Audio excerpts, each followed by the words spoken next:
ചേച്ചി ഒരു വിഷു കിറ്റ് എടുത്തേക്കെ. ചേനയും ചേമ്പോ ഒന്നും ഇല്ല, ബാക്കിയുള്ളത് വെച്ച് എടുക്കട്ടോ. ആ ഉള്ളത് മതി ചേച്ചി. 100. അണ്ണാ എനിക്കൂടെ 2 കണിക്കൊന്ന. ആകെ പട 2 എണ്ണം നിൽക്കുന്നുണ്ട്. ഇത് ഞാൻ ആർക്കും കൊടുക്കണം ഞാൻ? ഇനി അതും കടയിൽ പോയി മേടിക്കാം. ഏതുട്ടാ അണ്ണാ വൈകിട്ട് കളിക്കാൻ വരത്തില്ലേ? ഇല്ലടാ, ഇന്ന് കാണത്തില്ല. രണ്ടുപേരും ഇന്ന് ഇങ്ങോട്ട് വരത്തില്ല ഏട്ടാ. എന്താ നാളെ വിരുന്നുകാരെങ്കിലും ഉണ്ടോ? ഇല്ല, നാളെ വിഷയല്ലേ, കുഞ്ഞിനൊരിക്കൽ ഫോട്ടോ എടുക്കണ്ടേ? പറയണക്ക് ഇപ്പൊ ഫോട്ടോ ഷൂട്ടാണല്ലേ മെയിൻ. എന്നാ ഞങ്ങൾ അങ്ങോട്ട് പോട്ടെ.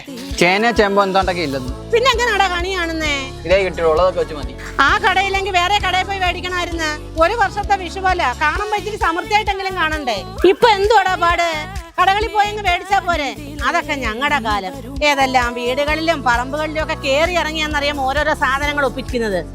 ഞങ്ങൾക്ക് ഈ അഡ്വഞ്ചറൊക്കെ ആഗ്രഹമുണ്ട്. പക്ഷെ കേറി ചെന്ന് കഴിഞ്ഞാണ്ടല്ലേ നാട്ടുകാരെ പിടിച്ച് കെട്ടിയിടും, മോട്ടിക്കാൻ ചെല്ലുമെന്ന് പറഞ്ഞു. അല്ലേലും ഗൂഗിൾ പേയിൽ കൈനീട്ടം മേടിക്കുന്ന നിനക്കൊന്നേ ഇതൊന്നും പറഞ്ഞാൽ മനസ്സിലാവത്തില്ല. ഇപ്പോഴത്തേക്ക് ഇതൊക്കെ വെച്ച് അഡ്ജസ്റ്റ് ചെയ്യും.